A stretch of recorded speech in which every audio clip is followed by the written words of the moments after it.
Vale. Yo me tomo de tu mano y tú me guías.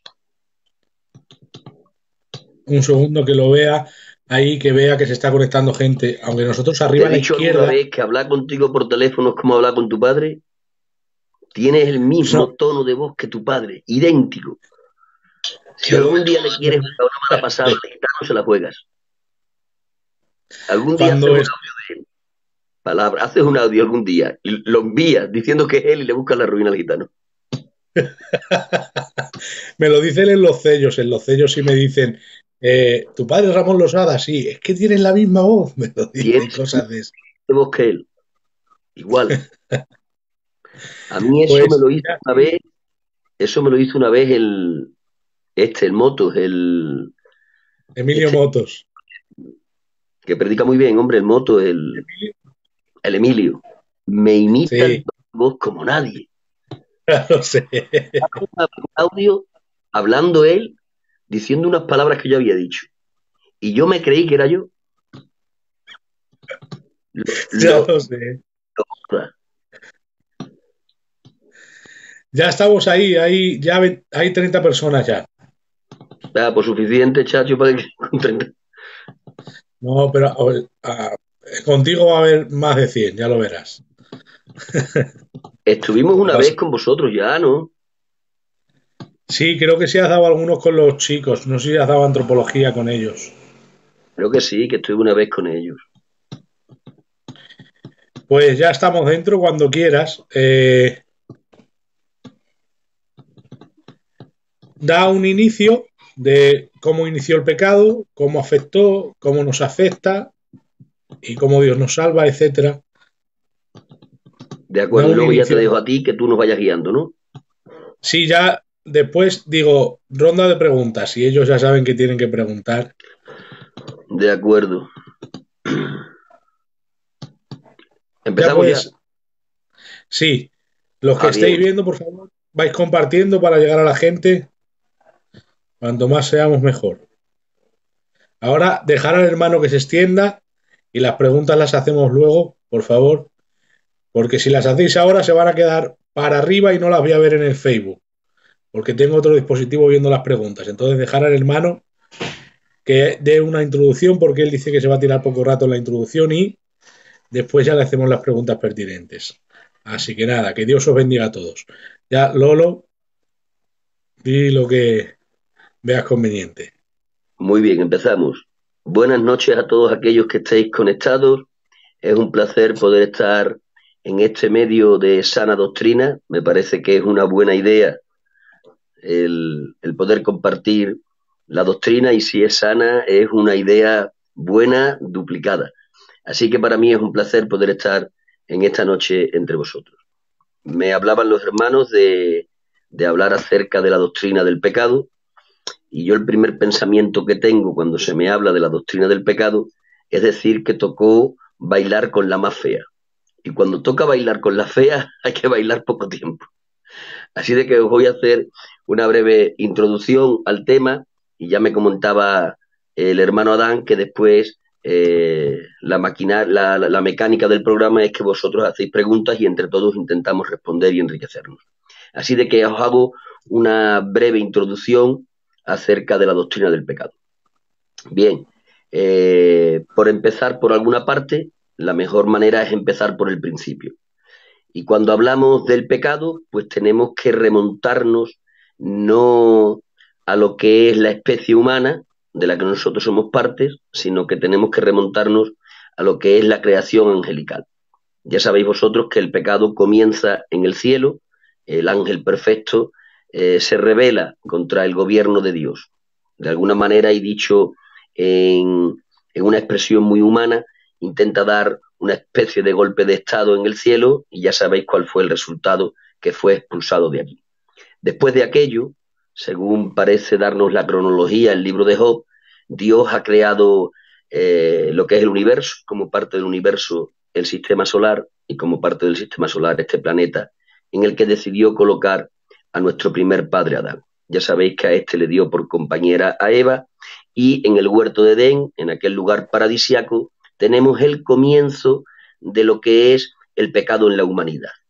Es una extraña coincidencia que el pecado tiene su origen, tanto en la especie angelical como en la creación humana, en el mejor ambiente posible. No sé si será una coincidencia o hay algún mensaje implícito ahí. Pero la verdad es que en las cortes angelicales el pecado comienza en el cielo, que evidentemente es el mejor medio ambiente posible, y en la especie humana el pecado comienza pues en la sucursal del cielo, que era Edén, que ya sabéis que Edén no solo era un lugar paradisiaco para perderse durante un año sabático, sino que además era un lugar donde se hacía realidad el estado celestial. Pues bien, en esos lugares tan idílicos como el cielo y el Edén, tienen comienzo el pecado, tanto en la creación angelical como fue en la creación humana. Adán transgrede, seducido por Eva, y Eva engañada por Satanás. En este apartado nos tocaría decir que el importante era Adán y no Eva. Si Eva hubiera pecado y Adán no, no hubiera visto una repercusión universal, sencillamente porque la cabeza representativa de la especie humana era Adán y no Eva. Lo que hace Satanás es atacar a Adán por la parte débil. Él no se enfrenta con Adán de frente, no se enfrenta con Adán de vis a vis con él, sino que le ataca por la parte débil, que en este caso fue Eva. Pero Eva peca y Adán también. Y la crisis o la ruina viene cuando Adán cede a la tentación del pecado. Y ya sabéis que cuando Adán cede a la tentación del pecado, el pecado se convierte en ese intruso en el plan de Dios que trae a dos amigos o a dos amigas, llamadlo como queráis. El pecado traía consigo a lo que era la enfermedad y también la muerte. Son tres intrusos en el plan original de Dios. En el plan original de Dios no había pecado, tampoco había enfermedad, ni tampoco había muerte. Estos tres se introducen a través de la desobediencia de nuestro primer padre, Adán. Y el pecado afecta a lo que es el ser humano al completo. Ya sabéis que el ser humano es tripartito, espíritu, alma y cuerpo, y le afecta en cada una de sus partes. Le afecta en el espíritu porque se rompe la comunión con el Señor. ¿De acuerdo? Cuando se rompe la comunión con el Señor, evidentemente el espíritu queda inactivado. El espíritu pierde la función para la cual fue diseñado. Ya sabéis vosotros que el objetivo principal del espíritu humano era ser la parte del ser humano a través de la cual Dios se comunicaría con la creación. Pero el pecado interrumpió la funcionalidad del espíritu, manchó al alma. Ya sabéis que en el alma es donde se fragua el pecado. Eva usó la inteligencia y la voluntad para pecar. Cuando Satanás le dijo, seréis como Dios, usó la inteligencia, ella hizo un cálculo matemático, calculo yo, y diría, hombre, pues mejor ser reina que princesa. Y cuando ella quiso escalar a la divinidad, pues estaba usando la inteligencia. Y el mal uso de la inteligencia le llevó a usar o a mal usar la voluntad. Por lo tanto, también afectó al alma y evidentemente al cuerpo, porque a partir del pecado el cuerpo tiene que volver al polvo del que fue tomado. ¿De acuerdo? En este respecto, por no extenderme mucho, cabe la posibilidad de que el cuerpo, si no hubiese pecado y hubiese obedecido tomando del árbol de la vida, hubiese procedido a poder ser un cuerpo que se hubiese convertido en un cuerpo glorificado, que es lo que nosotros tendremos por causa de la fe en nuestro Señor. Cabe la posibilidad de que si Adán hubiera estado obedeciendo permanentemente sin desobedecer y tomando del árbol de la vida y no habiendo comido desde la ciencia del bien y del mal, ese cuerpo se hubiera ido regenerando, no sabemos en qué forma, hasta alcanzar a ser un cuerpo preparado para vivir sin necesidad de morir. Decimos esto por lo que el texto sagrado dice después de que pecaron Adán y Eva, cuando Dios puso aquel ángel con la espada flameante alrededor del huerto, alrededor del árbol, perdón, y Dios hace una expresión y dice, no sea que éste, en estado de pecado, alargue la mano, coma y viva para siempre. Parece ser que la consecuencia de tomar del árbol de la vida era poder vivir para siempre, lo cual también nos lleva a otra conclusión, y es que el plan de Satanás tenía dos partes. Por una, era primero hacer pecar a Adán, y la segunda parte era convertirle en un pecador eterno como él.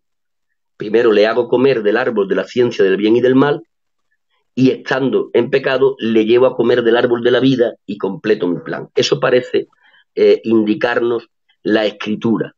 Y ya sabéis que el pecado de Adán y Eva después repercutió en lo que fue toda la humanidad.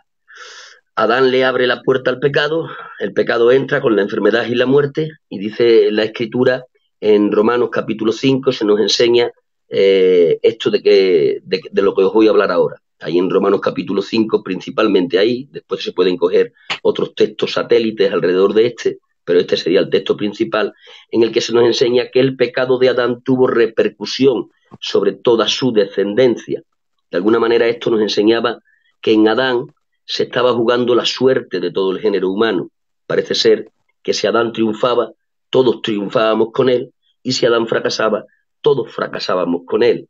Estas reflexiones las hace San Pablo en la carta a los Romanos, en el capítulo 5, cuando nos enseña que aun aquellos que no pecaron a la manera de Adán, es decir, aquellos que pecaron sin conocimiento, también morían. Es decir, llevaban la sentencia por pecar sin haber conocido lo que era el mandamiento del Señor. El apóstol San Pablo hace esa reflexión, diciendo que el que no tiene conocimiento no se le inculpa de pecado. Pero el propio apóstol, ya era una pregunta retórica para expresar lo que él quería, dice que cómo entonces desde Adán hasta Moisés todos heredan la sentencia del pecado si pecaron sin conocimiento, ya que la ley no comienza hasta que aparece Moisés. Y el propio San Pablo explica que eso es así por la imputación del pecado original, que es así como le llamamos en términos doctrinales o teológicos. Entonces, el pecado de Adán no solo le repercute a él personalmente, sino que nos repercute a todos los que fuimos descendencia de él. La solución de Dios fue, ya sabéis, nuestro Señor Jesucristo, el postrer Adán, que así le señala la Biblia. Ya sabéis que el postrer Adán es un título más de los muchos que se le dan a Jesús, y cuando se le señala con ese título, se está refiriendo la Escritura a que él vino a reconstruir lo que el primer Adán había destruido. Es por eso que también en la carta a los Romanos, San Pablo, resumiendo mucho esta doctrina, San Pablo ahí en la carta a los Romanos dice que en Adán todos mueren y en Cristo todos son vivificados. Es decir, lo que el primero destruye, el segundo lo reconstruye. Y ahora nosotros, en este tiempo actual, tenemos acceso a esa obra perfecta que hizo Jesús mediante la fe. Y es mediante la fe que nosotros podemos solventar todo el problema que el pecado trajo a la humanidad.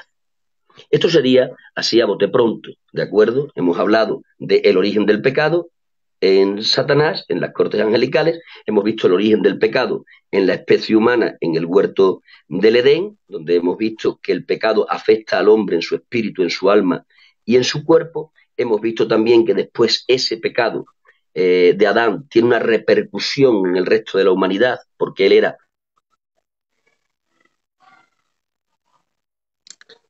Le están llamando, porque antes se le ha la interrumpido. humanidad redimida, ¿de acuerdo? Creo que me entró una llamada, ¿no? Y por eso igual se cortó.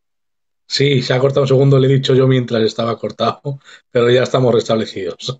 Claro, es que la he paralizado. No Sí, tengo wifi en la casa para los que estáis escuchando y por eso no podemos poner el teléfono en modo avión.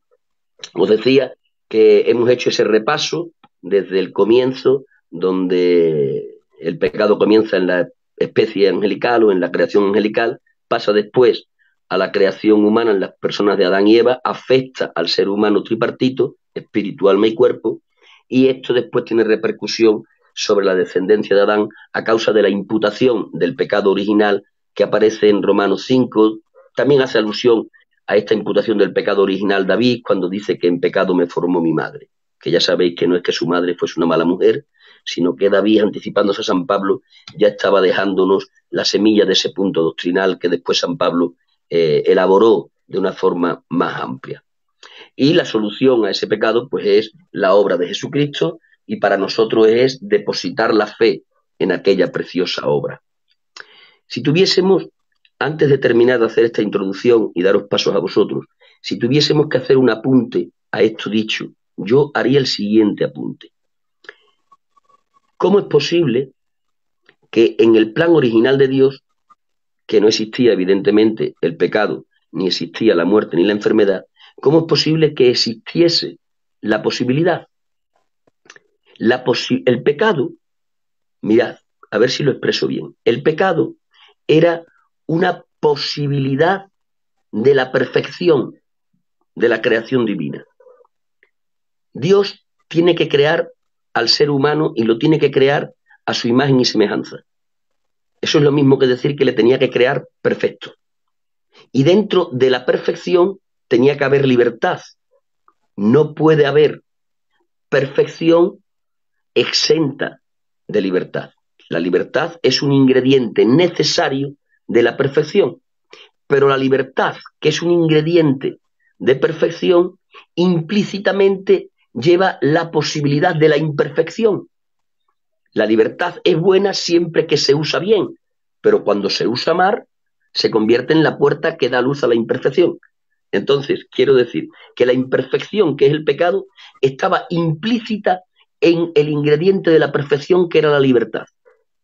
¿De acuerdo? Y alguno podrá preguntar, ¿y por qué entonces nos hizo así Dios? Porque teníamos que ser imagen y semejanza de Él. Porque Él anhelaba una creación que le sirviese de voluntad propia y no por imposición.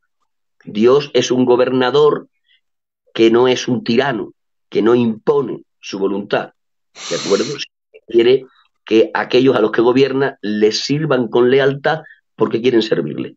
Entonces lo que quiero puntualizar es esto. El pecado como imperfección estaba implícito en la libertad como ingrediente de perfección. Bien, y yo creo que con esto tenemos suficiente para comenzar, ¿de acuerdo? Así que ahora ya damos plaza al hermano Adán para que a través de las preguntas podamos estar desarrollando el tema en la medida que podamos. Nada, si ya hemos terminado, la has hecho en 15 minutos, ¿vale? Pero ya te digo que aquí están acostumbrados a una hora de exposición y media hora de preguntas, pero todos, ¿eh? Incluso cuando decimos ya, dicen seguir, seguir, siempre, pero siempre, ¿eh? Y me ha gustado mucho eso que dice de que dentro de la perfección está el ingrediente de la libertad. Eso ya sabes que el tema soteriológico entra dentro de ese aspecto de creación. Y la jamartología, que también le entra también dentro de las discusiones de estos hombres que la verdad que eran eruditos, saben mucho más que nosotros, aunque están en el cielo. Agustín, Juan Casiano y Pelagio saben más que nosotros, pero Esos no estamos, señores sabían mucho. no estamos de acuerdo con algunos de ellos y con otros puntos sí, aunque la verdad que eran filósofos. Así, no ves, la gente dice que siga, pero hoy el hermano quería exponer estos 15 minutos, un panorama en síntesis de la doctrina del pecado, y ahora podéis hacer las preguntas que queráis, ¿vale? Si la gente está distraída, tú tranquilo que yo tengo preguntas. De Lo que pasa es acuerdo, de acuerdo. que quiero que hagan esas preguntas.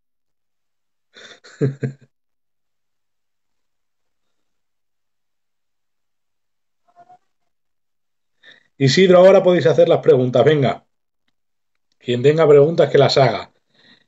Si veo que no hay preguntas, yo le hago preguntas. Hay preguntas que seguro que van a salir por ahí. Yo tengo una, ¿vale? Es que para empezar, quizá es rara, ¿vale?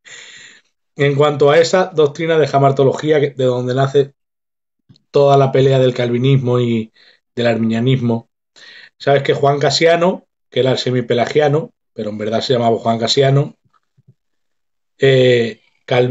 Arminio no, perdona, Juan Casiano, Agustín de Hipona y Pelagio. Pelagio enseñó que el pecado de Adán no nos afectó para nada.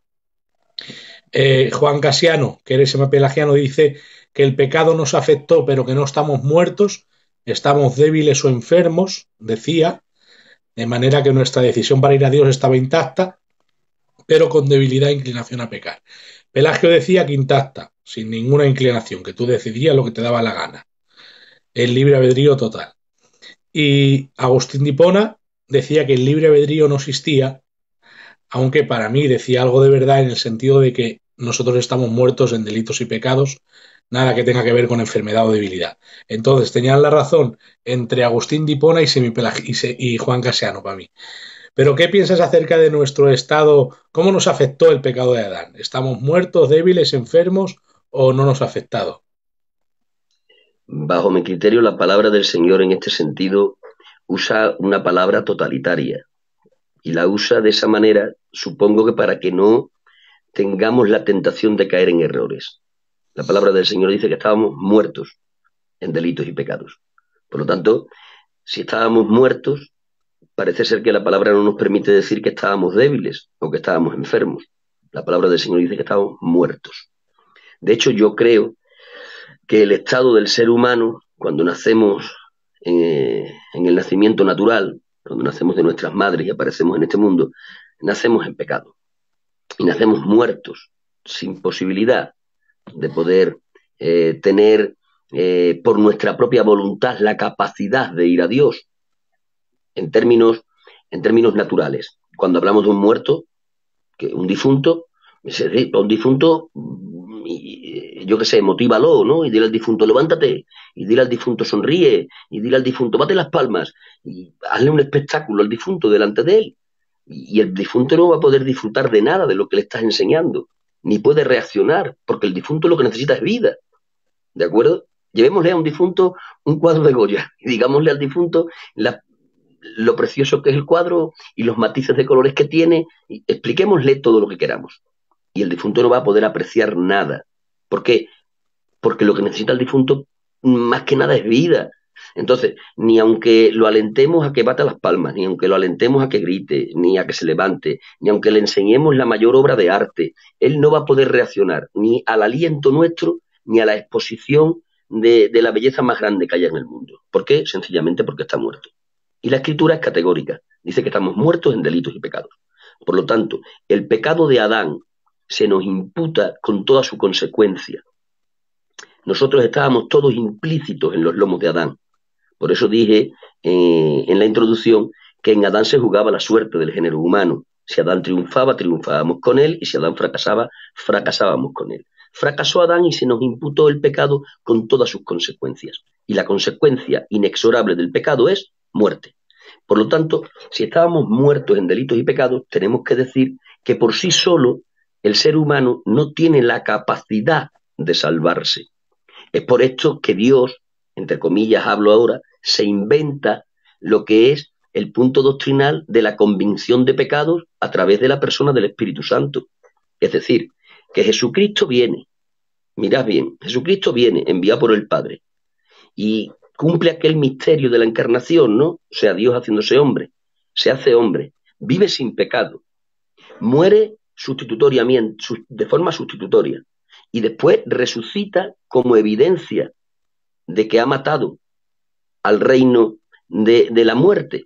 Es decir, él viene del cielo, enviado por el Padre, cumple el misterio de la encarnación, vive sin pecado, muere de forma vicaria y resucita como prueba de que ha vencido.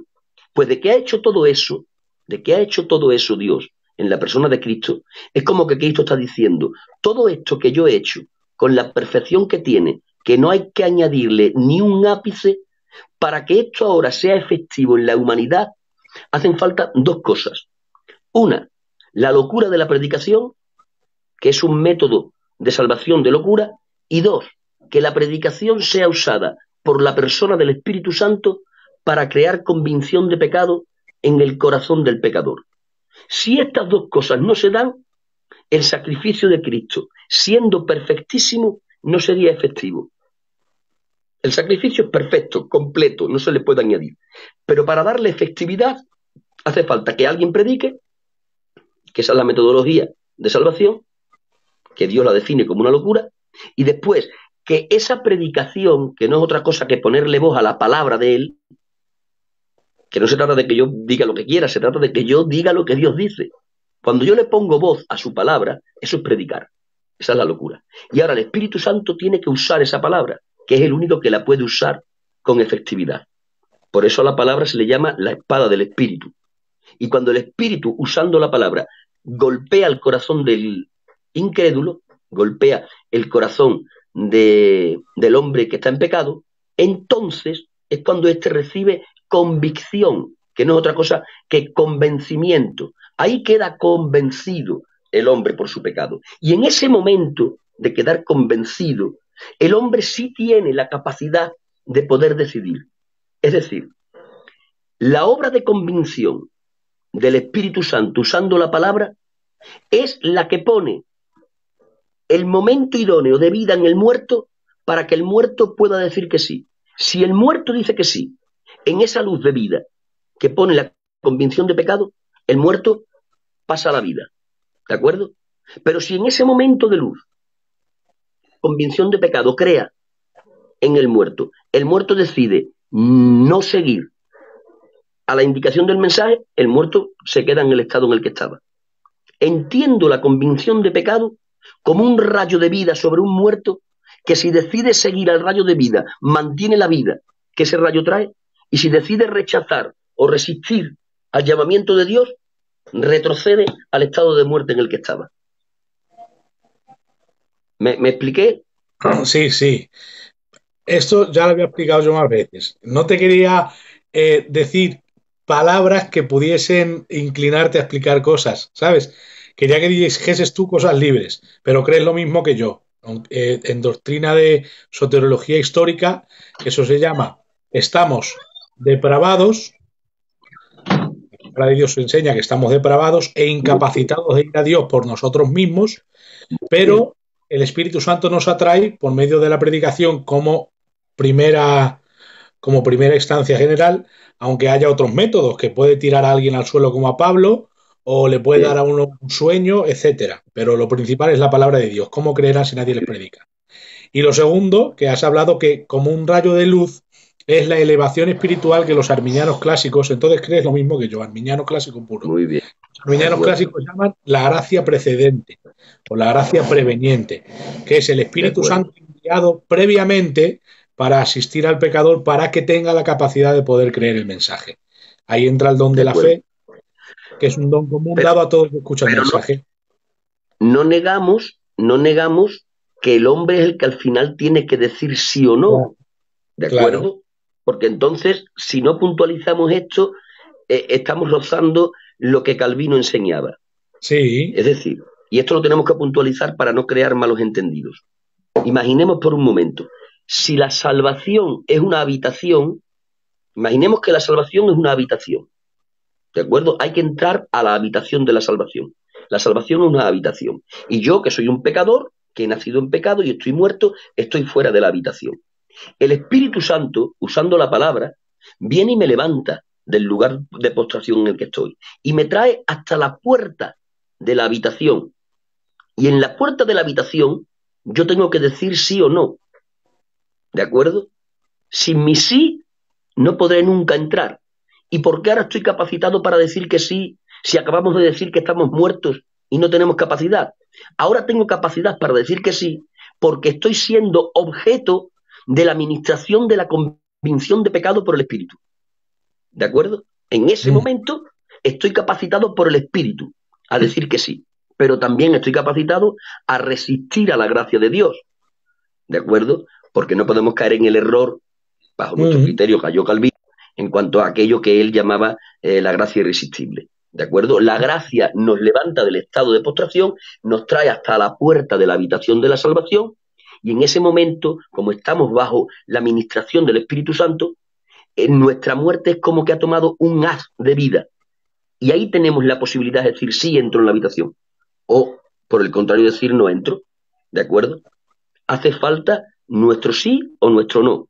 Pero indudablemente, si el Espíritu no nos hubiera traído en la convicción de pecado por sí solos, jamás hubiéramos podido ser salvos. El otro día no estaban de acuerdo con esto que estás hablando, conmigo, no estaban de acuerdo conmigo en unas cuantas personas. Y yo les dije, es que la Biblia no nos muestra otra cosa. La Biblia dice que estamos incapacitados. Nadie puede venir a mí si el Padre no lo trajere. Que utiliza la influencia secundaria del Espíritu Santo. Ya está. Los arminianos dicen eso. Hay una elevación espiritual en la convicción del Espíritu Santo que te capacita para responder. Ya está. Entonces, creemos la clave está en definir bien el ministerio de convicción que el Espíritu Santo ejerce sobre el pecador con la palabra como medio. Ahí está la clave, en definir bien el ministerio de convicción del Espíritu Santo usando la palabra como medio. En ese momento de convicción, el muerto recibe un haz de vida y puede decir que sí. Si no dice que sí, no será salvo nunca. ¿De acuerdo? Porque Dios no violenta la voluntad del hombre. Vale. Segunda pregunta, porque eso es soteriología y si no nos metemos ahí mucho rato. Vale. Cuando dice que era el postrer Adán, ¿es porque venía en la misma condición? Cuando Cristo vino como postrer Adán, ¿venía en la misma condición que el primero? Eso pregunta. Aunque no es De soteriología. acuerdo. Si tenemos que analizar la naturaleza humana del Verbo de Dios, para analizar la naturaleza humana del Verbo de Dios, tenemos que analizar a lo que era la naturaleza humana en Adán antes de pecar. ¿Cómo sabemos cómo era la naturaleza humana de Jesús? Investigando cómo era la naturaleza humana de Adán antes de pecar. Adán antes de pecar estaba en inocencia, ¿de acuerdo? Por lo tanto, Jesucristo, en su naturaleza humana, tenía que estar en estado de inocencia. ¿Cuál era la labor de Adán en su estado de inocencia? La labor de Adán en su estado de inocencia era evitar llevar a su descendencia al estado de muerte y procurar, por la obediencia, llevar a su descendencia a un estado de gloria. El estado de inocencia era un estado de muchísima grandeza, pero había un estado superior, que era el estado de gloria, ¿de acuerdo? Al estado de gloria, Adán nos podía llevar por la obediencia o por la desobediencia, llevarnos al estado de muerte. A mí el estado de inocencia, con toda la grandeza que tenía, me gusta a veces definirlo como un estado neutro. Si desobedeces, acabas en muerte, pero si obedeces, acabas en gloria. Entonces, en ese estado de inocencia, que tiene muchísimo poder, la inocencia es un poder, en ese estado de inocencia en el que fue creado Adán del polvo de la tierra, es el mismo estado de inocencia que el Espíritu Santo creó en la naturaleza humana del Verbo en el vientre de María. Tienen que estar equiparados el primer Adán con el postrer Adán. Y luego la diferencia entre ellos es que el primer Adán, por la desobediencia, nos rebaja de inocentes a muerte, y el postrer Adán, por la obediencia, nos saca de muerte y nos lleva a vida. El postrer Adán hace dos trabajos: sacarnos del estado de muerte en el que nos quedó el primer Adán y llevarnos al estado de gloria al que el primer Adán nos tenía que haber llevado y no nos llevó. Con lo cual digo que el estado de la Iglesia es un estado superior al estado de Adán cuando estaba en inocencia.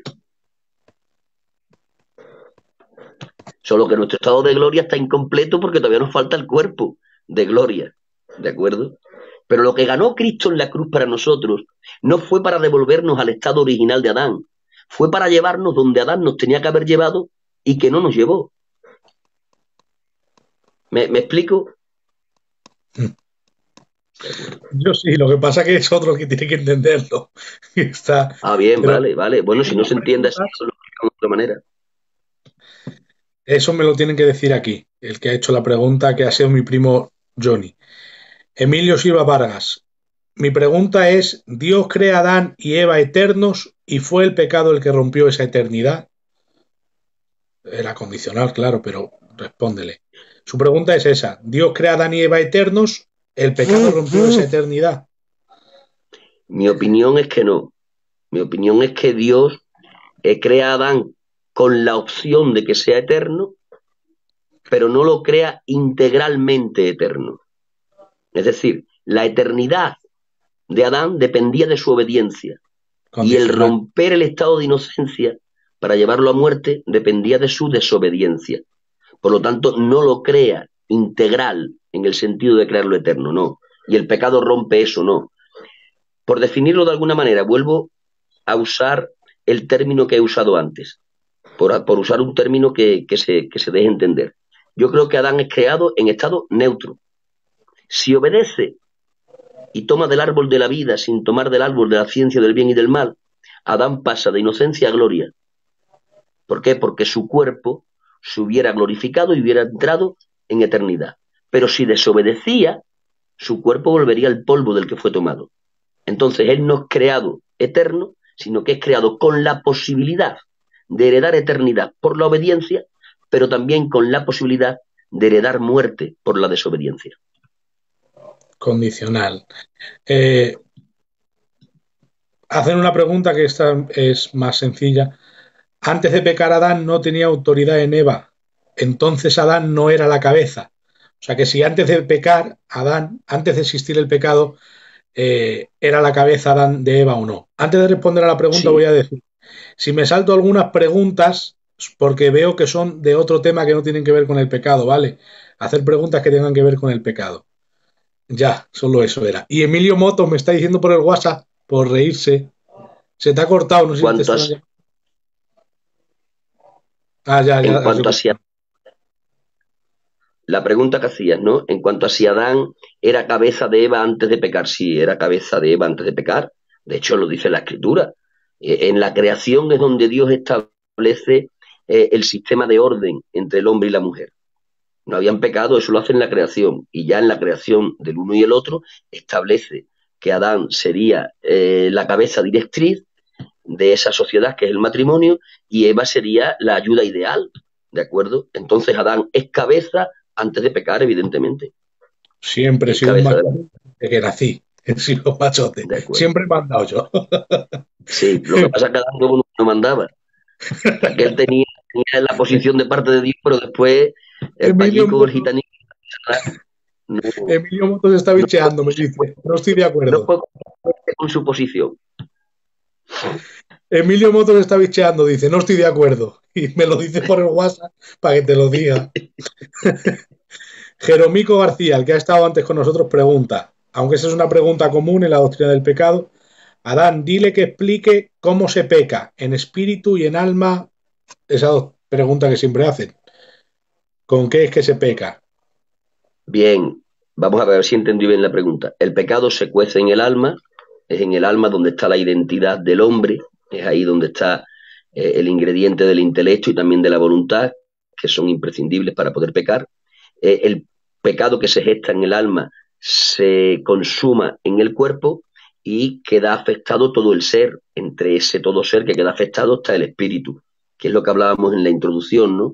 El espíritu queda inhabilitado, hablando del pecado de Adán, el alma queda sucia porque es donde se ha gestado el pecado y el cuerpo, que es el que lo ejecutó, lleva la sentencia de tener que volver al polvo. Entonces se gesta en el alma, se consuma con el cuerpo y el que queda en estado disfuncional es el espíritu. Vale. Cuando la serpiente engaña a Eva, ¿era Satanás dentro de la serpiente como los demonios cuando entraron en los cerdos o tomó esa forma para engañarles? Bueno, cualquiera de las dos ideas que quieras tomar no rompe nada. Si quieres tomar la idea de que Satanás entra en una serpiente y la toma, o que simplemente toma una figura como una serpiente, bueno, en ninguna de las dos opciones rompe nada vital, entonces cualquiera de las dos sería posible. Cualquiera de las dos sería posible.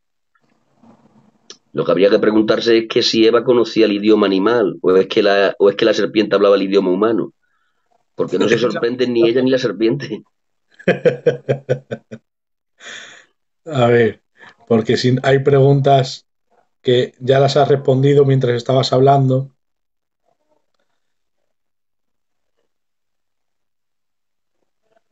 Dicen que si Adán era santísimo cuando estaba en estado de inocencia. Adán era inocentísimo. Eso sí. Para que hubiera sido santísimo, tenía que haber andado en el mandamiento de Dios que no andó.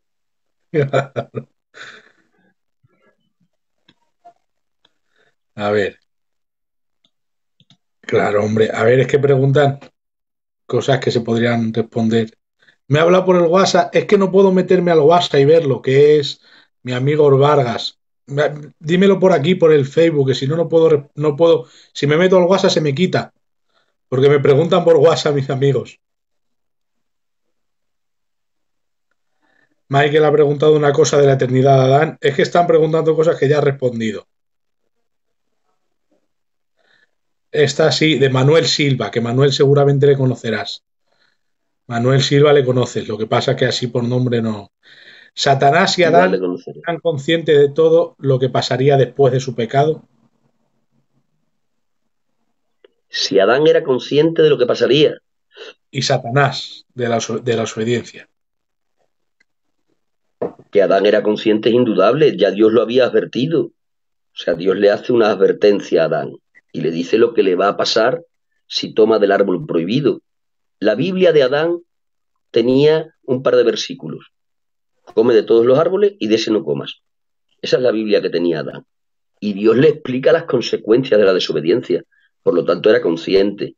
Quizás el texto sagrado no nos cuenta tal, todo lo que conllevaba la advertencia divina, ¿no? Pero no hay que perder de vista que Adán tenía un coeficiente intelectual fuera de lo común. O sea, Einstein era un analfabeto. Einstein, el coeficiente intelectual de Einstein era ridículo comparado con el coeficiente intelectual de Adán. No hay que perder de vista que Adán, en su inocencia, le pone nombre a todas las especies de animales, a todas, que eso ya es algo bárbaro. El hecho de que él no comprendiese la advertencia que le estaba haciendo Dios con todas sus implicaciones, a mí me parece que él, en su estado de inocencia, con el coeficiente intelectual que tenía a causa de la inocencia que gozaba, me creo que él era perfectamente consciente de que el resultado de su pecado era una ruina total a lo que era el plan que Dios había fraguado para él. Absolutamente. Eleazar Rodríguez. ¿Hay grados de pecado? ¿Qué consideramos pecado de muerte o no? Son dos preguntas, pero vamos, que es la misma. Si hay grados de pecado y qué consideramos pecado de muerte.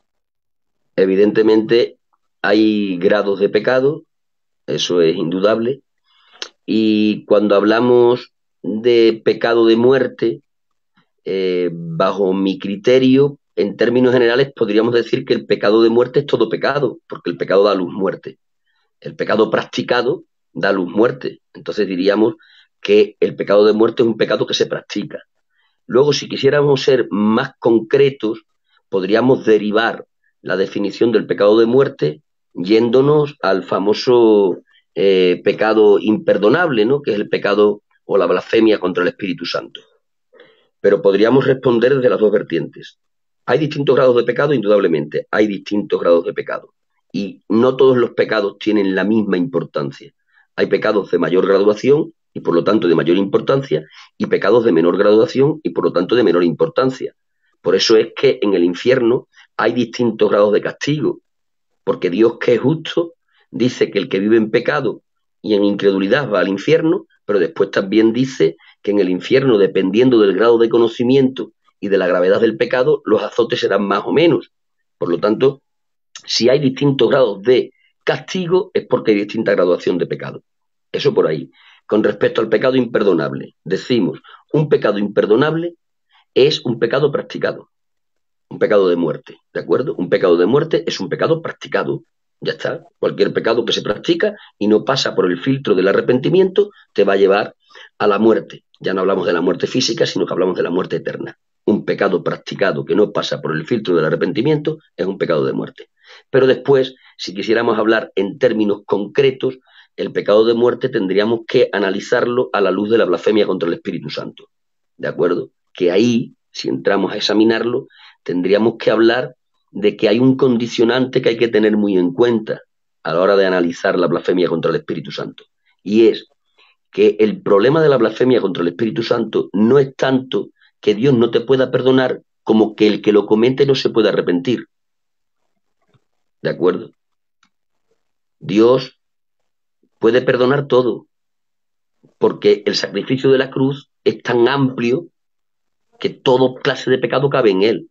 Ahora, la blasfemia contra el Espíritu Santo tiene un matiz, y es que aquel que lo practica, aquel que lo hace, aquel que cae en ese pecado, entra en una oscuridad de conciencia que acaba perdiendo toda sensibilidad y queda incapacitado para arrepentirse. Y entonces, si no hay capacidad de arrepentimiento, no puede haber como consecuencia perdón divino.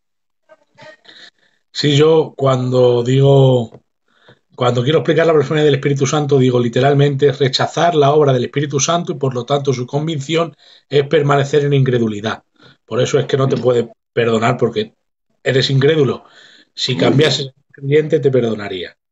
De Esa acuerdo. es una de las cosas. Lo digo porque hay gente que me dice, he cometido el pecado de blasfemia contra el Eso ya Espíritu quiere Santo. decir que no lo ha cometido.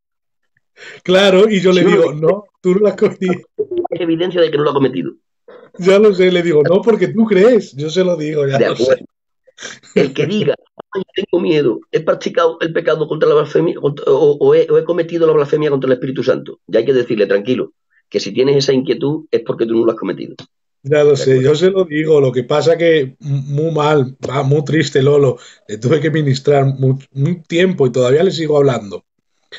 Y se le explica de 20 maneras. Hay una pregunta aquí, aunque ya le ha respondido antes. ¿Podemos decir que la idolatría es un pecado del espíritu, ya que la adoración es una función del espíritu? La idolatría es un pecado del espíritu. No lo considero así, yo considero que la idolatría es un pecado del hombre. De hecho, es un pecado que se remonta pues, prácticamente a los orígenes de la humanidad cuando ya cayó en pecado, pero creo que la idolatría es un pecado en el que entra el conjunto del hombre, el espíritu, el alma y el cuerpo, ¿de acuerdo? Y se fragua en el alma también, ¿eh? O sea, la idolatría nace en el alma del hombre y Sí, luego es una puerta claro, terrible a la inmoralidad, que ya no es solo la idolatría. La idolatría es la claro, puerta que te lleva después a la inmoralidad. Entonces no creo que nazca del espíritu, sino que se comete desde el alma y después se consuma en el cuerpo. sí, pero es que estoy pensando, y yo sé lo que le lleva a pensar eso a Amador Maya, Amador Amaya, es porque, claro, como dicen, hay que adorarle en espíritu y en verdad. Pero eso lo dice en referencia a que Dios es espíritu, pero no, Claro, un burro no es un espíritu, un burro es un burro, de acuerdo. un becerro es un becerro. Vale, antes cuando me preguntaban que si estaba en inocencia o era santísimo, se refería a Cristo. Lo que pasa es que no le había puesto. Y me ha dicho ahora, no, Adán, no, Cristo. ¿Cristo estaba en estado de inocencia o era santísimo? Esa era la pregunta. Esto en su naturaleza humana, subrayamos eso, en su naturaleza humana es inocente y después él fragua un camino de santidad en su naturaleza humana por la obediencia exactísima a todos los preceptos de Dios. Él nace inocente y en el desarrollo de su vida termina santísimo. Hablo siempre de su naturaleza humana, ¿eh? Hablando en su naturaleza humana. Él nace inocente y en el transcurso de su vida de obediencia concluye santísimo, indudablemente. Sergio Asael Saladín Martínez, que es un amigo mío profeta. ¿Cuál es la diferencia de inmortal y eterno? Pues que el inmortal tiene principio y el eterno no. Sí, claro, es por. Vale, es que ellos por eterno entienden. Estamos hablando de sempieterno, principio sin fin. Pero sí, la pregunta la has respondido perfecto, porque la pregunta está mal formulada en verdad.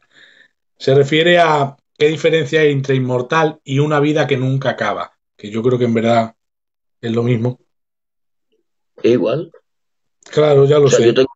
yo tengo un principio y no tengo un fin. Pero ya sea salvo o condenado, ¿eh? Yo tengo un principio y no tengo un fin. Ya sea salvo o condenado. Aunque hay también vertientes que creen que los que van a condenación sí tienen un fin. Porque ya sabes tú que hay gente que cree que el infierno es limitado. Y nosotros creemos que no. Pero yo digo que ojalá y lo fuese, ¿eh? Si a mí Dios me Sí, tomase opinión, yo le diría, ojalá y lo fuese mejor para ellos, oye. yo Claro, también. Aniquilacionismo, la doctrina del aniquilacionismo. Ese claro. tema no lo hemos tocado. Bueno, sí lo han tocado, sí. Lo tocó Diego Escudero, es verdad. La paga del pecado es muerte física, preguntan. La paga de pecado es muerte en términos generales. Y entre ese término general entra la muerte física. Entra también la muerte como separación de Dios en cuanto a comunión, a imposibilidad de comunión con Él, y entra la muerte eterna que estamos hablando del infierno. Pregunta, cuando Satanás peca por su iniquidad, tenía conocimiento de la omnisciencia de Dios, por cuanto él sabía que era localizable y Dios no. No sé si es una No pregunta entiendo concreta. esa pregunta. Es que es una pregunta y después una aclaración. Que si Satanás sabía de la omnisciencia de Dios. Claro. Mi criterio es que sí, que Satanás conocía que Dios era omnisciente. De hecho, él sabía que Dios era Dios. Vale, ahí ya han respondido. Hace una pregunta aquí que antes ya la has dicho. Has dado un matiz que he sonreído. Cuando me veas sonreír es porque has dicho algo que me gusta, pero no podemos decir mucho. Vale, porque Despacio. el otro día estuve hablando de la doctrina de la reprobación, los réprobos, la apostasía irreversible, también toqué, los enjuiciados por Dios, adormecimiento espiritual y el espíritu de mentira de tesalonicenses, en un grupo selecto de la gran tribulación que rechazan la mentira y se complacen en la injusticia. Entonces, antes has dicho que uno llega a un momento espiritual tan que entra en una tiniebla del cual ya no puede salir, que eso es lo que se llama un reprobado en teología.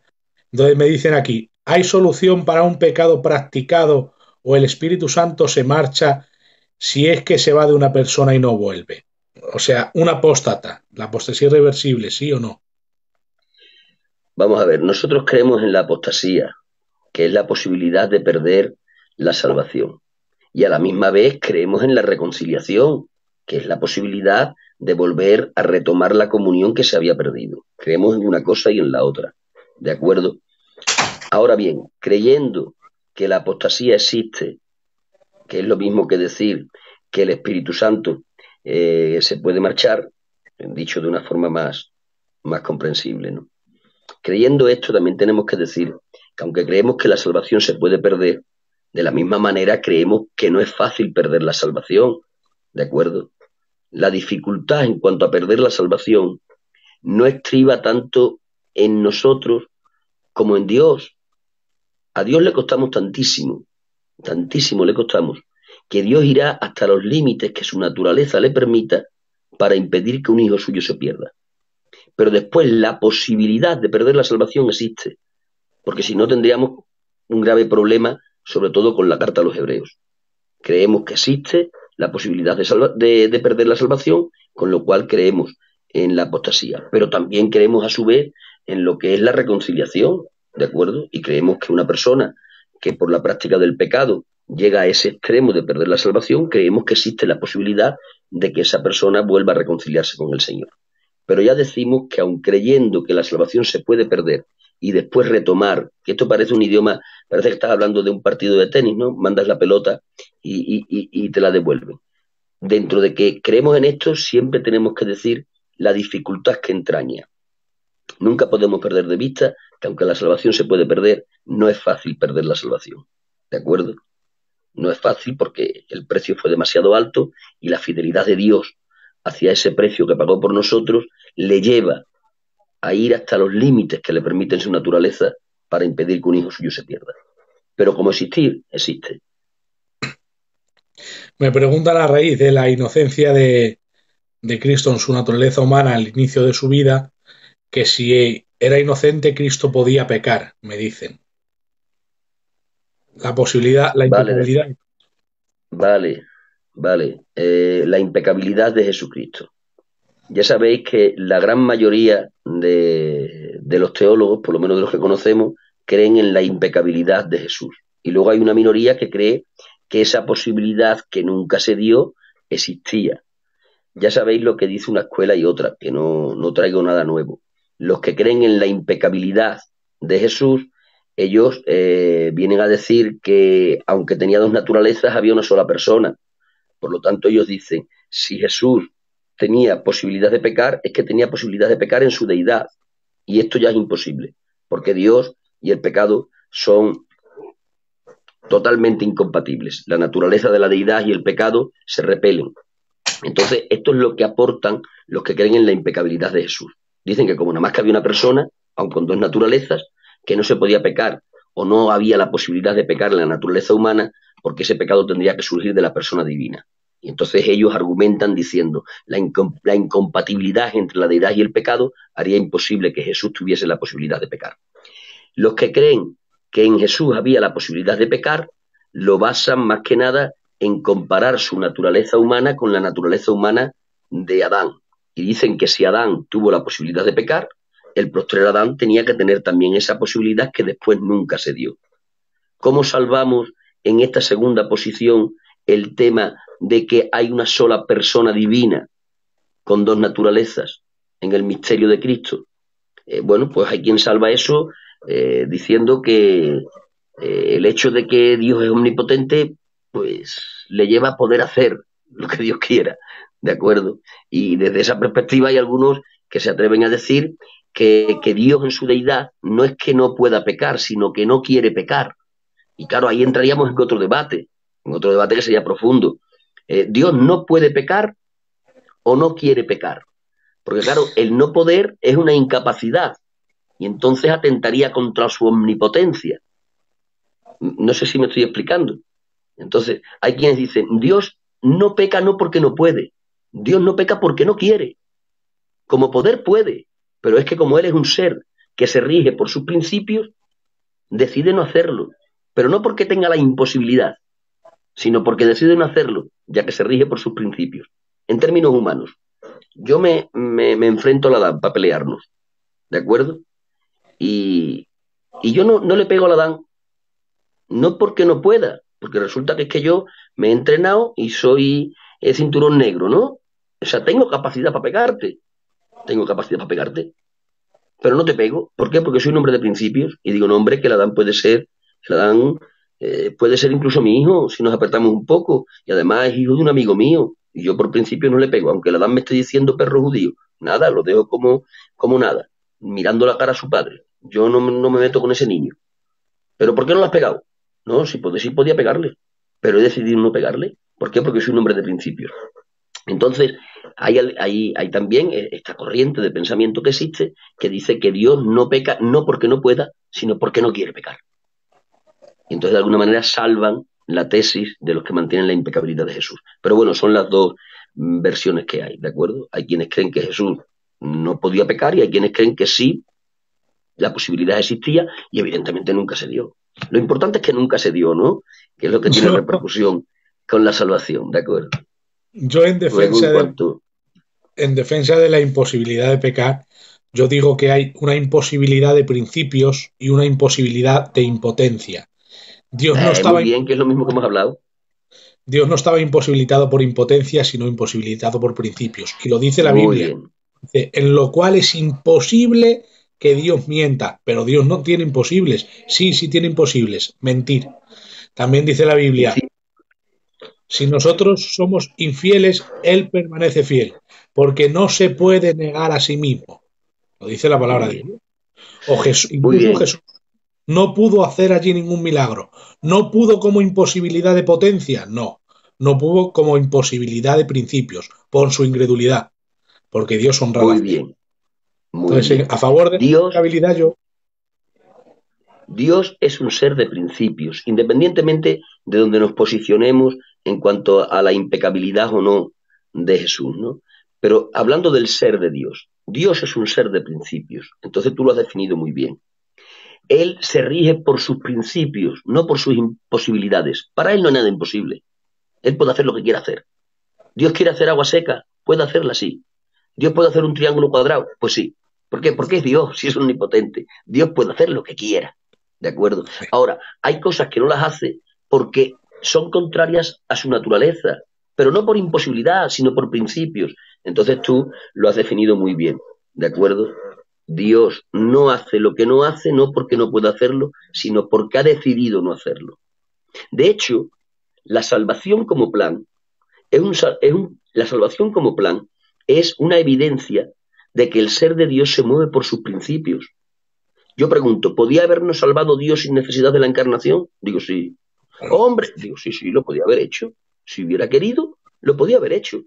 Pero como Él es fiel a sus principios, y Él sabe que en sus principios de judicatura no puede dejar un delito sin condena, por ser fiel a ese principio, le costó perder, pero perdió por ser fiel. Dios en términos humanos es muy formal. En términos gitanos, el problema, entre comillas, de Dios es que es excesivamente formal, porque por mantener su formalidad pierde. Él podía haber rescatado al hombre sin necesidad de la encarnación. Lo podía haber hecho. ¿Hubiéramos ido alguno a decirle algo? Nadie. Dios mira para arriba y no hay nadie más. No tiene jefe a quien darle cuenta. Por lo tanto, él podía habernos salvado como hubiese querido, sin necesidad de encarnación, pero lo hace en la forma que lo hace, porque es fiel a los principios que él tiene. Entonces, si el plan de salvación se rige por principios y no por imposibilidades, todo lo demás también. Hay un verso que siempre utilizo en la doctrina de la propiciación, que dice en Proverbios, dice, el que condena al justo y el que justifica al impío, ambos son abominación a Jehová. Entonces, él no puede justificar al impío porque sí. Entonces ha tenido que preparar Estamos. la propiciación. Hay que pagar, de acuerdo. La Muy bien. propiciación. Una pregunta que es verdad que hay una cosa aquí un poco rarita, que dice mi amigo Michael, dice, Eva pecó antes del pecado, o sea, tenía la posibilidad de pecar antes de tomar del fruto, porque dice en Génesis 2:17 que Dios le dijo, no podrás comer del árbol. Pero también dice en el 3:3 de Génesis, Eva le dice a la serpiente, Dios nos ha dicho que no podemos comerlo ni siquiera tocarlo. Y eso es como una añadidura, Dios no dijo que no podían tocarlo. Se agarran al esquema de la literalidad de la literatura del Génesis. Entonces, ¿mintió antes de tomar del fruto? ¿Ya había pecado antes de tomar del fruto? Esa es la pregunta. Qué rara, ¿eh? Oye, está muy bien planteada la cosa, ¿eh? Está muy bien planteada la cosa. Porque es verdad que ella le añade al mandamiento divino. Es verdad, le añade al mandamiento divino. Pero vamos, yo me creo que el pecado se consuma cuando ella toma del fruto prohibido. Aunque ese tema es un tema para meditarlo, ¿eh? Lo que acaba Yo, de hacer sin esa pregunta. seguramente la clave, estoy segurísimo, está en la palabra hebrea tocar. De acuerdo, Seguramente seguramente. tenga que ver con una imposibilidad más amplia, un abanico que nosotros no entendemos y Eva sí lo entendió. Porque claro, Pero es digno de echarle unos minutos a eso que dice esa pregunta, ¿eh? Aunque decimos que el pecado se consuma cuando toma del fruto prohibido. voy a mirar esa palabra en hebreo, ya verás qué tiene que ver con esa Sí, palabra. posibilidad, Te de lo acuerdo, enviaré a WhatsApp, ya verás qué tiene que ver con eso. de Noé acuerdo, Motos sí, Abadía, el hermano del seguramente. Emilio, nuestro amigo. Mano del Pregunta, Emilio. el hermano del Emilio Motos, el Noé, Ah, nuestro Noé. ¿qué diferencia hay? Esta me gusta, entre pecado, iniquidad y maldad. Me gusta porque es bonito explicar esas cosas.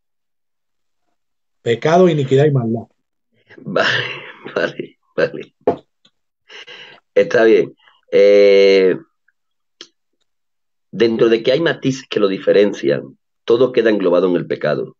Hay ocasiones que en los matices que diferencian a esas tres definiciones se han sacado conclusiones que han llevado a errores. ¿De acuerdo? Hay quien, buscando la diferencia de matices entre pecado, iniquidad y maldad, han llegado después a conclusiones erradas, porque le han atribuido a la maldad un significado, a la iniquidad otro y al pecado otro.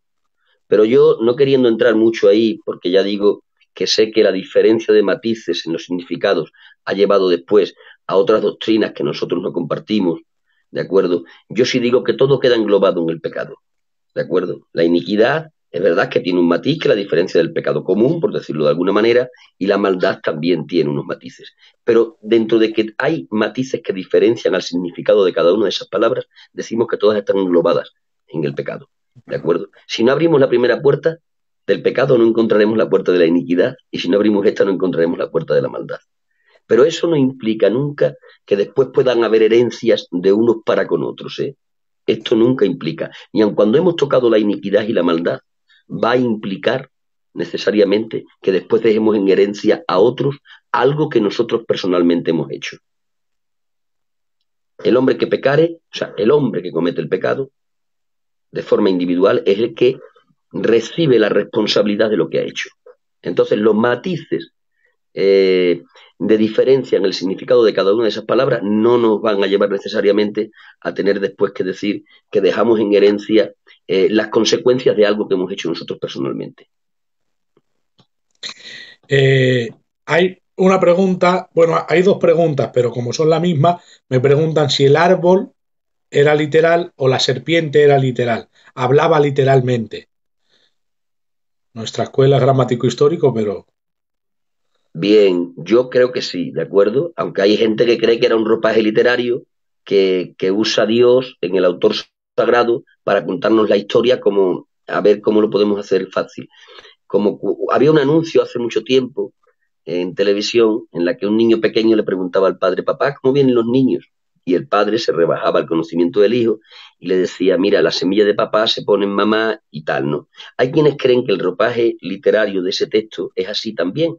Es como que Dios nos lo cuenta como una especie de fábula que lleva una enseñanza real detrás. Yo creo que realmente fue así tal como lo cuenta el texto, ¿de acuerdo? Creo que el árbol era real y creo que la serpiente era real. En cuanto a que la serpiente hablaba y Eva no se sorprende, entiendo que podían pasar dos cosas, o que la serpiente tenía la capacidad de hablar, o que Eva en su inocencia tenía la capacidad de comprender un idioma animal. No sé cuál sería lo más acertado en este caso. Una pregunta escabrosilla, pero bueno, que se puede responder.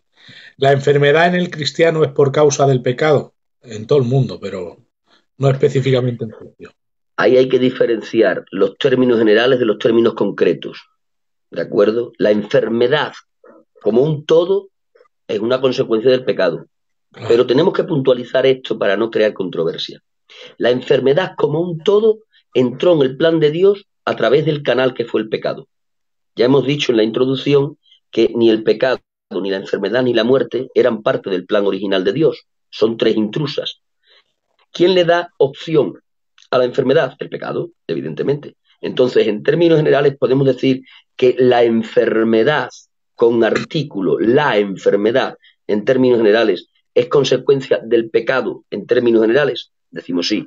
Pero eso no quiere decir que si yo tengo un catarro, es consecuencia de que he pecado. O si yo tengo una enfermedad terminal, es consecuencia de un pecado personal. Eso no lo decimos. Las enfermedades personales no son consecuencia de pecados personales, pero si decimos que la enfermedad como un todo es consecuencia del pecado como un todo. El pecado fue el que abrió la puerta a que ingresase la enfermedad. Pero eso después no nos da pie para decir que cualquier enfermedad que tengamos concreta y particular sea consecuencia de un pecado particular o concreto, ya sea nuestro o de un antepasado. Eso no lo decimos. Por poner un ejemplo, en la figura de San Pablo. San Pablo era un hombre que estaba enfermo, no sabemos exactamente qué enfermedad tenía, pero era un hombre enfermo. Pero eso no quiere decir que esa enfermedad suya fuese consecuencia de un pecado personal suyo o de un pecado de un antepasado suyo. Trófimo, que es un colaborador de San Pablo, también estaba enfermo. He dejado a Trófimo enfermo. ¿Es que Trófimo tuvo un pecado personal y por eso le vino esa enfermedad? No, no decimos eso, era un hombre santo, dice la palabra del Señor, y que vivía en el propósito del Señor. Timoteo tenía un problemica de estómago también, una enfermedad que tendría el pallico, qué sé yo lo que sería, en el estómago estaba. ¿Quiere decir? No. Entonces hacemos diferencias y respondemos a esa pregunta diciendo, la enfermedad como un todo es consecuencia del pecado, sí, del pecado como un todo. Pero eso no nos lleva a decir que las enfermedades particulares sean consecuencia de pecados personales, ya sean del que tiene la enfermedad o de algún antepasado suyo. me reitera una pregunta y es de otro tema, porque esto es neumatología, pero bueno, la hago. Ya os he dicho que hay preguntas del pecado, es que hay 280 personas ahora mismo, ¿eh? Más las que me hablan por WhatsApp y algunas por Messenger, pero solo puedo hacer caso a estas. Jesús desde el vientre de su madre ya era lleno del Espíritu Santo. Esto no lo entiendo muy bien. Los niños no tienen al Espíritu Santo si no lo aceptan. Bueno, Juan el Bautista también fue lleno desde el vientre, pero Es que hay que diferenciar entre la expresión lleno del Espíritu Santo y morada del Espíritu Santo. La morada del Espíritu Santo es una característica posterior a la cruz, pero la llenura con el Espíritu Santo, que es un bautismo de poder, ya en el Antiguo Testamento lo encontramos.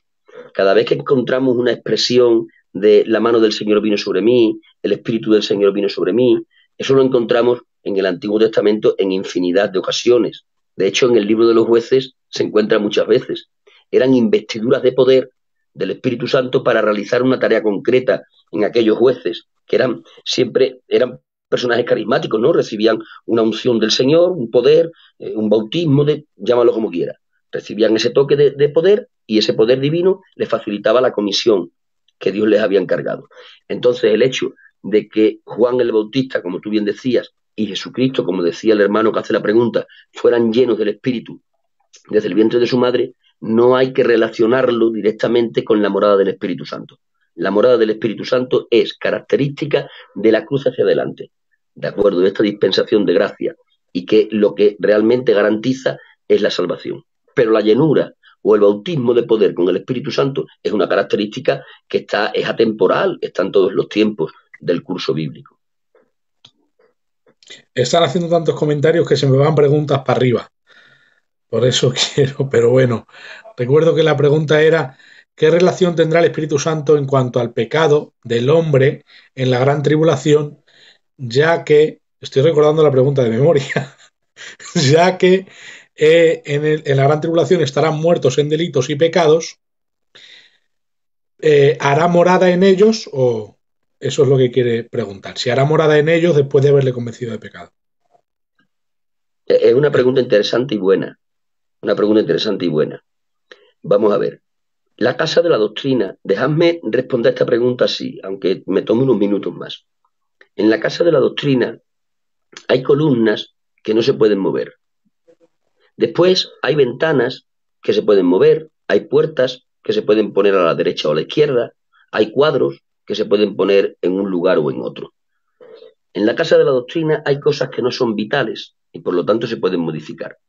Pero hay columnas vitales que no se pueden modificar. Y la doctrina de la gracia enseña que para ser salvos, como hemos estado diciendo en el principio del programa, hace falta que Dios se haya hecho hombre muriendo en la cruz y después hace falta que eso, para que sea efectivo, lo tome el Espíritu Santo usando la palabra y cree convicción de pecado en el ser humano que nace muerto. Por lo tanto, la gente que viva en la gran tribulación, porque vivan en ese periodo de tiempo, no quiere decir que vaya a modificar la metodología de salvación. La metodología de salvación para el personal que viva en ese periodo de tiempo al que llamamos gran tribulación es la misma metodología que para los demás, porque el evangelio que hay es uno y no puede haber otro. Entonces, los que en la gran tribulación nazcan muertos en pecado y necesiten la salvación, la van a obtener por medio de la fe en quién, por medio de la fe en Jesús. Y cuando ellos depositen la fe en Jesús, será porque previamente han escuchado la palabra y el Espíritu Santo ha creado convicción de pecado en ellos. Entonces, no hay otra posibilidad. ¿Y serán templo del Espíritu Santo? Evidentemente. Es que si el Espíritu no está en uno, no tiene el billete que le garantice el cielo. Porque el Espíritu morando es la garantía de la salvación. Y eso es doctrina que no podemos mover, eso es columna. ¿De acuerdo? La Biblia dice que aquel que escucha la palabra y cree en ella, el Espíritu Santo viene a vivir en él. Y esa es la garantía de que uno es salvo. Y en la gran tribulación se predica el Evangelio, dice la Biblia. Y el Evangelio que se predica en la gran tribulación es el mismo Evangelio que estamos predicando nosotros hoy.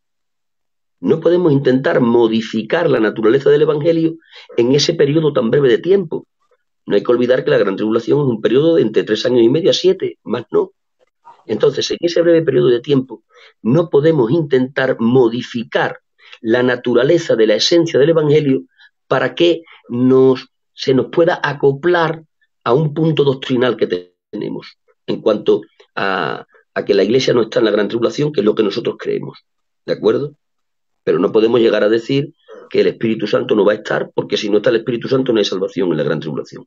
No puede haber salvación ausente del Espíritu Santo. Porque el único que crea convicción de pecado es el Espíritu Santo. Lo hemos dicho en el comienzo de la doctrina del pecado. El pecado quedó al hombre muerto. Muerto. Y la única manera de resucitar a ese muerto es con la acción del Espíritu Santo usando la palabra como medio. La palabra que informa de lo que Jesús hizo en la cruz. Por lo tanto, el Espíritu Santo estará convenciendo de pecado y, evidentemente, morando en aquellos que vayan a ser salvos. Porque es que no hay otra manera de ser salvos. A ver. Si no, tendremos que inventar otro camino de salvación. Y el único camino de salvación que tenemos es Jesús y la fe puesta en Él. Y la consecuencia de poner la fe en Jesús y en su obra es que el Espíritu Santo viene a morar y te garantiza esa salvación que has adquirido por la fe. Amén. A ver, hablo a los que están escribiendo comentarios. Si escribís comentarios al azar, se me van las preguntas para arriba y ya no las puedo ver. Se me han ido preguntas para arriba, así que no responda. No es por maleducado, sino porque ya no las veo. Porque han lanzado muchos comentarios, ¿vale? Así que voy a buscar otras preguntas porque ya las de arriba, lo siento, pero si me las preguntáis al Messenger luego, pues os las responderé. Hay una cosa que tengo que decir, ¿vale? Es que me da un poquito, me da coraje, ¿vale? Es que dicen que si tentaron a Cristo es porque vea posibilidad de pecar, si no, no era tentación verdadera. Vale, basándonos en esa filosofía, entonces Dios puede dejar de ser Dios.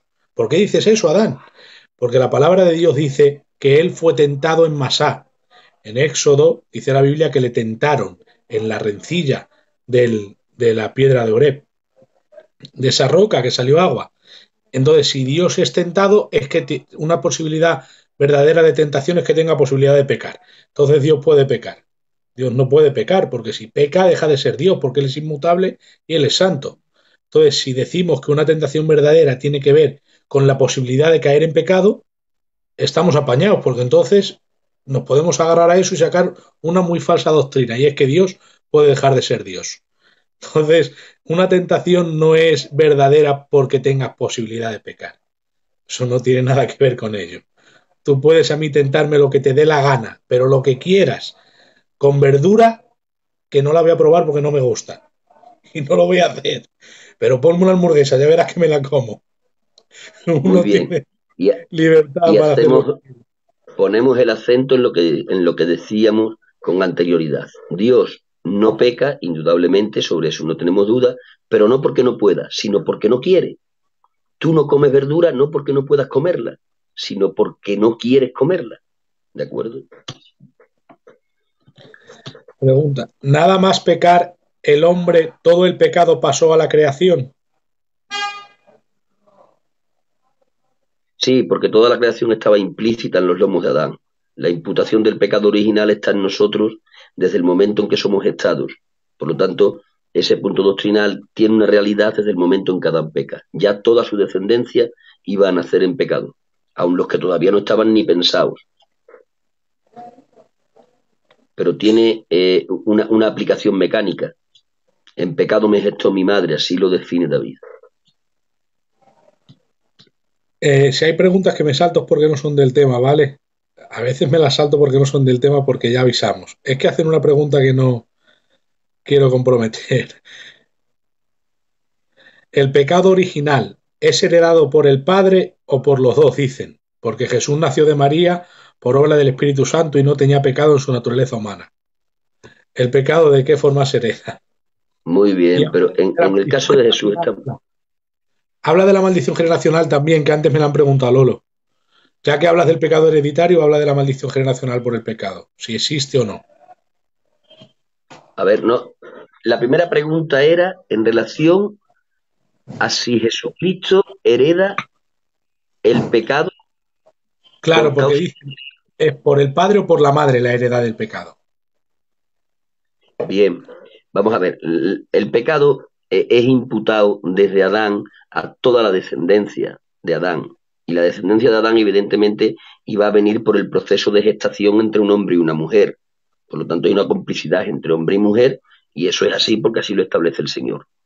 En el caso concreto de Jesucristo, es un milagro de lo que estamos hablando. O sea, lo que ocurre en el vientre de María, intentar definir eso, me parece que está más allá de nuestras posibilidades.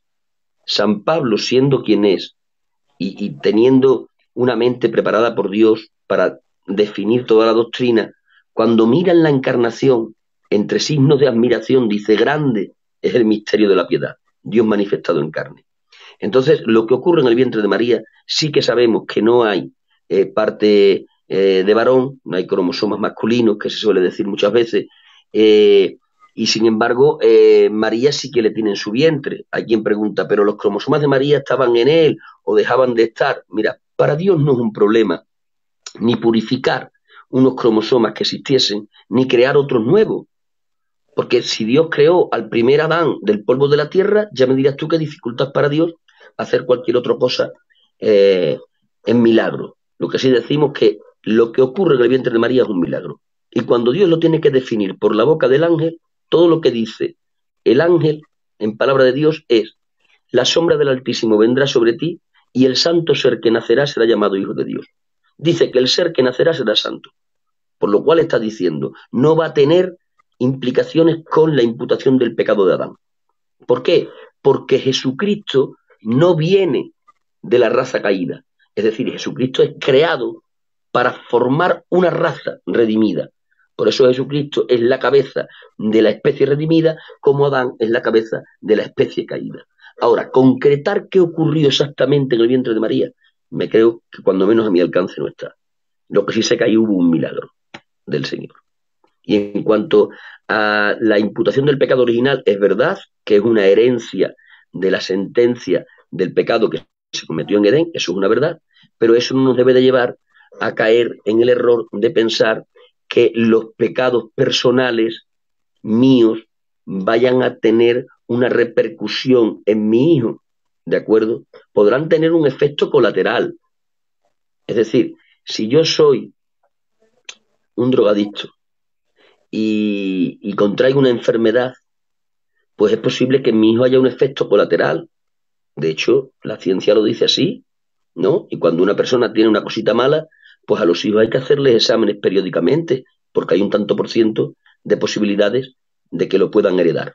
Hay enfermedades heredativas, ¿no? Tenemos el azúcar y tenemos otras tantas. Entonces, en esa índole podemos hablar de algo de esto.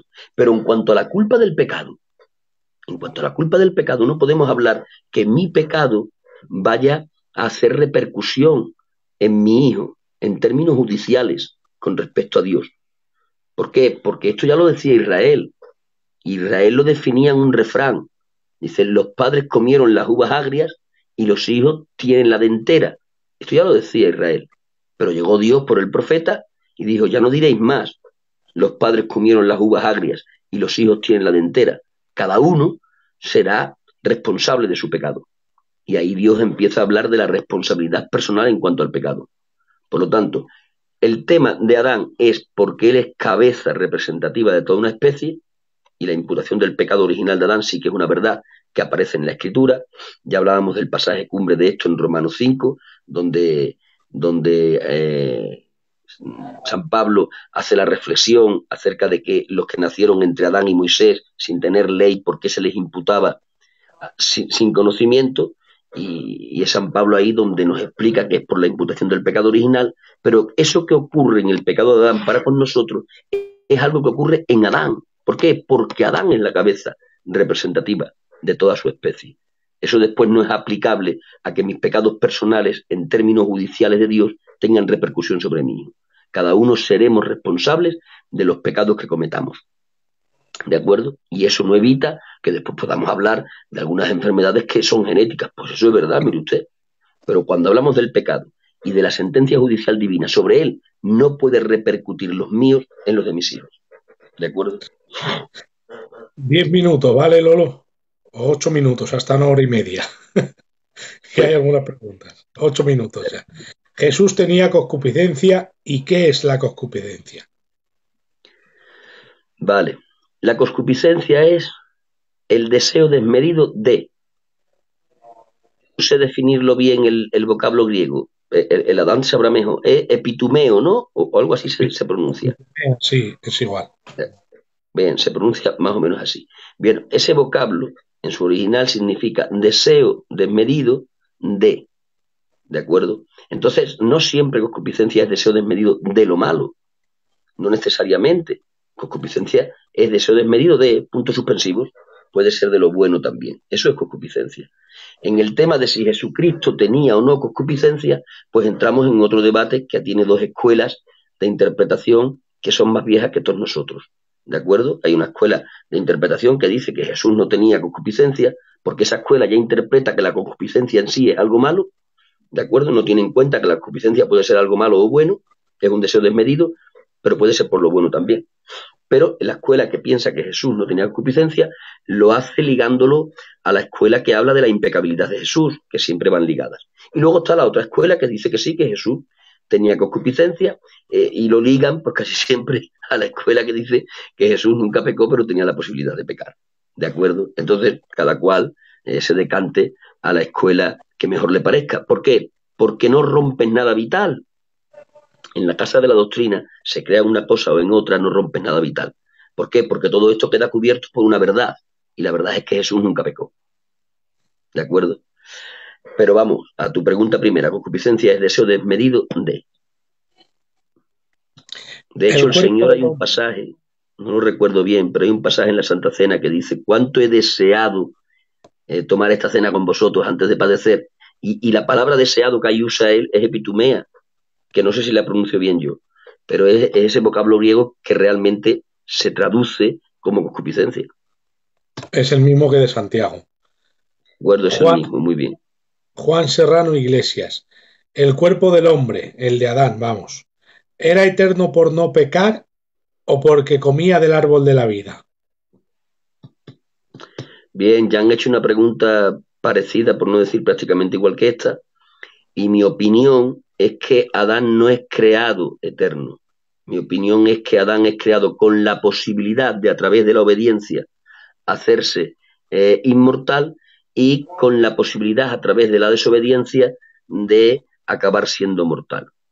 O sea, yo creo que él no es integralmente creado de una u otra manera, sino que está en ese estado neutro en el que por la obediencia podría alcanzar inmortalidad, y la obediencia implicaba tomar del árbol de la vida, o por la desobediencia heredar muerte, lo desobediencia que se manifestaba en tomar del árbol de la ciencia del bien y del mal. Pin Jiménez Vargas, haz la pregunta y ya está. Y las voy leyendo. Si no se me quedan arriba, las voy leyendo. Roberto habla de. Otra vez preguntan por la posibilidad de apostasía irreversible, pero ya ha respondido antes. Ha dicho que se puede reconciliar. Dice Losada Jonathan, luego entonces, ¿por qué nacemos en pecado? Si un niño muere sin el conocimiento. Es una pregunta rara porque está como mal, no sé si es que se ha pasado para arriba para adelante o para atrás, pero yo creo que quiere decir que si un niño muere, que si la consecuencia del pecado es muerte porque un niño muere, si no tiene conocimiento. Yo creo que más o menos querrá decir eso. Bien, el niño muere por la imputación, ya hemos dicho, pero muere en lo físico. Un niño nunca morirá en el aspecto eterno. Es decir, todo aquel que muere en edad infantil es salvo, porque de igual manera que se nos imputa el pecado original sin haber tenido participación activa en el pecado de Adán, así también se nos imputa la gracia de Jesús sin haber tenido participación activa en el Calvario. ¿Qué quiere decir esto? Que hay que diferenciar entre lo que es el pecado imputado y el pecado personal. Para recibir el pecado imputado no hay que hacer nada en cuanto a voluntad. Naces y ya lo tienes. Sin embargo, cuando ya entramos al pecado personal porque ya tienes conciencia, para borrar este pecado sí necesitas hacer algo que tiene que ver con la voluntad, que es arrepentirte. Entonces, al pecado personal se le aplica salvación a través del arrepentimiento, pero al pecado imputado no se le necesita o no se le demanda que tenga que haber arrepentimiento. Por eso, si una criatura muere en edad infantil, de igual manera que nació con la imputación del pecado original, también se le imputa gratuitamente, sin necesidad de ejercitar nada en la voluntad, lo que es la gracia salvífica del Señor. No sé si eso responde a esa pregunta. Dice que no era esa la pregunta, pero si es que escribes la pregunta muy mal, Jonathan. Puede que la haga de otra manera. Me pregunta, aunque yo sé lo que vas a responder, porque yo creo que ya hemos hablado de ese tema, David Silaber, que es uno de los tres administradores. Yo, Eleazar y David. Las dos voluntades, gordo, pregúntale, dice. Que sin Está Cristo había dos bien. voluntades. Volvemos a lo mismo, ¿no? Son debates que tienen demasiado tiempo. Yo me remito a lo que dice la Escritura, ¿no? En cuanto al debate de si en Jesús habían dos voluntades. El texto más conflictivo o el texto más céntrico en cuanto a ese debate está en Getsemaní, ¿no? No se haga mi voluntad, sino hágase tu voluntad. Habla de un mí y un tú.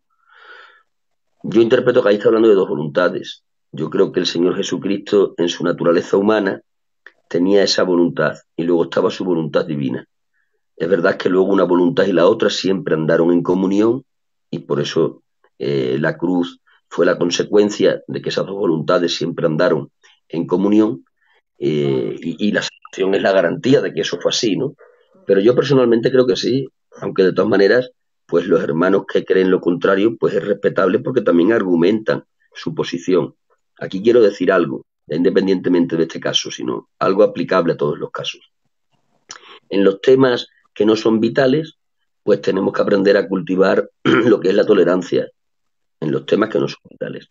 Y luego si tenemos que morir por algo, que sea por algo vital, ¿de acuerdo? Y en este caso, el tema de las dos voluntades del Señor, si las tenía o no, pues no es un tema vital. Pero mi opinión personal es que sí, es que tenía dos voluntades, la divina, que era de su persona y su naturaleza divina, y la humana, que estaba en su naturaleza humana. Por eso en el Getsemani hay un mí y un tú. Pero es mi opinión, ¿de acuerdo? Vale, ya hemos llegado a la hora y media y para no ser canso, porque si no, luego quien vea el programa se le hace canso verlo, si no, vamos a dejarlo aquí. Me preguntan solo una cosa ya, que expliques un poco la unión hipostática, la unión de las dos naturalezas. Solo eso y ya te dejamos por hoy. Bueno, yo creo que eso está suficientemente explicado, ¿no? Hablamos de que es una sola persona divina que goza de dos naturalezas, ¿no? Una divina y otra humana, ¿de acuerdo? La naturaleza divina con la persona divina son el verbo de la deidad y en el milagro y en el misterio de la encarnación se asume una naturaleza humana, es decir, la persona de Dios, la persona del Verbo Divino con su naturaleza divina en el vientre de María y por la obra del Espíritu Santo, asume una naturaleza humana que une a su persona en naturaleza divina.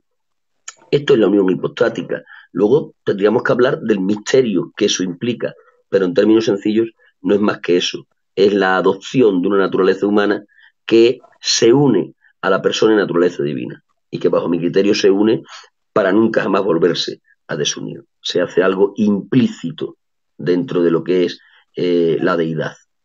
Y para mí ese es el misterio de que Dios se deforma por amor. Bueno, Cuando pues se no te... marchó no era el mismo que cuando vino. Dice David que te dé las gracias en nombre de el grupo Sana Doctrina este, que el Bien. primer tema que toquemos fue Cristología, por los Yo arrianos. también estuve aquí con Cristología. No, el primer tema que toquemos, el primer vídeo que hicimos fue de Cristología, porque había muchos arrianos y por eso comencemos a hacer estos vídeos y veíamos que tenía resultados. Ya nos odian los arrianos, los testigos de Jehová, nos odian los calvinistas, nos odian un montón de gente, pero han sido una Pues bendición. cuidaros, no van a hacer algo que vean por ahí. David Gilaver, que lo agradece de corazón. David Gilaver es de Alicante, es un niño muy noble, muy buena Muy bien. gente, de verdad. Y nada, pues nada más. Así terminamos porque la gente dice sigue, pero digo, no lo hago por nosotros, lo hago por el gitano, que acaba de salir de un sello también, porque me lo había dicho Sí, antes. acabo de terminar un sello, sí. Pues ya descansa, ya apaga los móviles y hasta mañana. Y ya está. Despídete de los Dios os hermanos y ya. bendiga muchísimo. Y Despídete, ya en sí. otra ocasión estamos juntos. Venga, pues, Ven, me desconecto. Dios Adiós. os bendiga.